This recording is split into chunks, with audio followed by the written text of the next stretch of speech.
Hello students, कैसे हैं आप सभी लोग। I hope you all are doing well. Students, हम लोग पढ़ रहे हैं class 7th RS Agarwal mathematics का चैप्टर नंबर 4। ठीक, इसके पिछले वीडियो में हमने इस चैप्टर के एक्सरसाइज 4A का क्वेश्चन नंबर 8 से लेकर क्वेश्चन नंबर 11 तक का सॉल्यूशन किया था। आज हम लोग क्वेश्चन नंबर 12 से लेकर जो भी रिमेनिंग क्वेश्चन उनको सॉल्व करेंगे। आइए स्टार्ट करते हैं क्वेश्चन नंबर 12 से। देखिए क्वेश्चन नंबर 12 क्या कह रहा है। A man purchased x kg of wheat at 40 रुपए पर kg and y kg of rice at 75 रुपए पर kg. How much money has he to pay. मतलब यहाँ पे एक आदमी है जो कि x kg of wheat purchase किया 40 रुपए पर kg के हिसाब से और y kg of rice purchase किया है 75 रुपए पर kg के हिसाब से। तो उसे कितना पैसा यहाँ पे करना होगा, यही आपको बताना है। देखिए कैसे करेंगे इस क्वेश्चन को। तो यहाँ पे आप लिख लीजिए व्हीट और यहाँ लिख लीजिए राइस। अब व्हीट की क्वांटिटी कितनी है, यहाँ पे अगर क्वांटिटी की बात करें और यहाँ पे आप लिख लीजिए रेट। देखिए क्वांटिटी कितनी है व्हीट की, x kg लिख लीजिए। यहाँ पे राइस की क्वांटिटी कितनी है, y kg, तो यहाँ पे आप y kg लिख लीजिए। ठीक, अब रेट क्या है व्हीट की, 40 रुपए पर kg, तो 40 रुपए पर kg आप यहाँ पे लिख लीजिए। और राइस की रेट क्या है, 75 रुपए पर kg, तो यहाँ पे 75 रुपए पर kg जो है यहाँ रेट लिख लीजिए। अब यहाँ पे 1 kg अगर राइस 1 kg आप व्हीट खरीद रहे हैं तो हमें 40 रुपए पे करना है। तो x kg आप व्हीट खरीदने को कितना रुपए पे करना होगा हमें। तो यहाँ पर अगर यहाँ पे टोटल कॉस्ट निकाला जाए तो क्या हो जाएगा, 40 इंटू एक्स कर देंगे व्हीट के लिए, 40 मल्टीप्लाई एक्स रुपीज, एंड यहाँ पे क्या हो जाएगा 75 इंटू वाई हो जाएगा। ठीक, यहाँ पे टोटल कॉस्ट होगा, total cost of wheat 40 multiply x, और यहाँ पे टोटल कॉस्ट ऑफ राइस क्या हो जाएगा 75 मल्टीप्लाई वाई। तो इन दोनों को अगर ऐड कर देंगे तो यहाँ पे क्या हो जाएगा, टोटल कॉस्ट मिल जाएगा हमें। तो यहाँ पे हाउ मच मनी पूछा जा रहा है ना, तो यहाँ पे लिखिए total money has he to pay is equal to क्या हो जाएगा 40x प्लस 75y। और यही क्या है, ये टोटल मनी है जो उसको पे करना है और जो कि एक्सप्रेशन के फॉर्म में है। ठीक ना। Now move on question number 13। Question number 13 क्या कह रहा है, what is the perimeter of rectangle with length l and breadth b each in metres.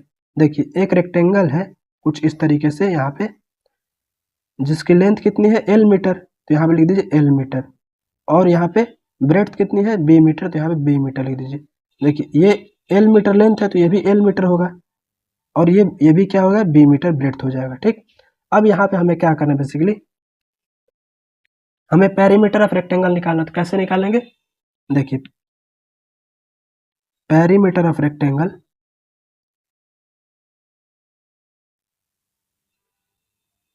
Is equal to क्या हो जाएगा, देखिए length plus breadth plus again length plus breadth, और इनको क्या कर देंगे, मीटर में कर देंगे। देखिए लेंथ प्लस लेंथ क्या हो जाएगा 2 लेंथ, और ब्रेड्थ प्लस ब्रेड्थ क्या हो जाएगा 2 ब्रेड्थ, और यहाँ पे 2l प्लस 2b क्या हो जाएगा, ये मीटर में, यही आपका क्या हो जाएगा, आंसर हो जाएगा। ठीक, यानी पेरीमीटर ऑफ रेक्टेंगल जो है 2l into 2l plus 2b क्या हो जाएगा, ये आपका क्वेश्चन नंबर 13 का आंसर है। Now move on question number 14। देखिए क्वेश्चन नंबर 14 क्या कह रहा है, are the expressions 8x and 8 plus X equal.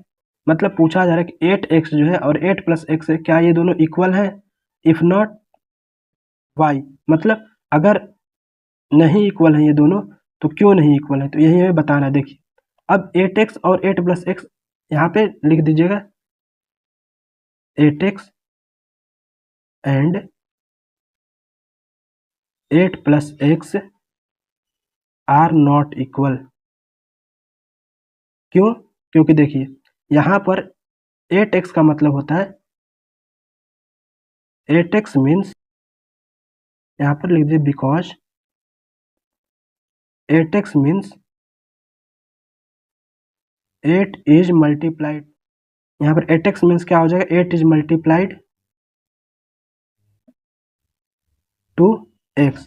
मतलब यहाँ पे 8 और x दोनों क्या है, मल्टीप्लीकेशन में, कुछ इस तरीके से यहाँ पे 8 मल्टीप्लाई x, और 8 प्लस एक्स मीन्स क्या हो जाएगा, 8 plus X means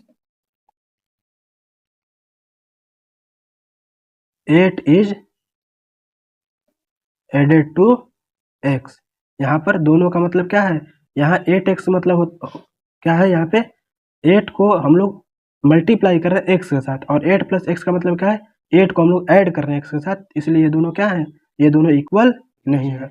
now move on question number 15। Question number 15 क्या है, फाइंड द वैल्यू ऑफ, हमें कुछ यहाँ एक्सप्रेशंस दिए गए हैं और उनकी वैल्यू फाइंड आउट करनी है। यहाँ पे जो भी वेरिएबल इस एक्सप्रेशन में है उनकी वैल्यूज दे रखी है, ठीक। तो आइए एक एक करके क्वेश्चन को सॉल्व करते हैं। देखिए क्वेश्चन नंबर 1 क्या है, 10x माइनस 5 है, तो यहाँ पे 10x माइनस 5 लिख लीजिए, और x की वैल्यू क्या है, 16 है, तो यहाँ x की वैल्यू क्या कर लेना आप लोग को, जहाँ x है वहाँ 16 पुट कर दीजिए। देखिए 10 इंटू 16 माइनस 5 कर दीजिए। देखिए 10 इंटू 16 क्या हो जाएगा, 160, और 160 माइनस 5 क्या हो जाएगा, 155। ये आपका क्वेश्चन नंबर 1 का आंसर है।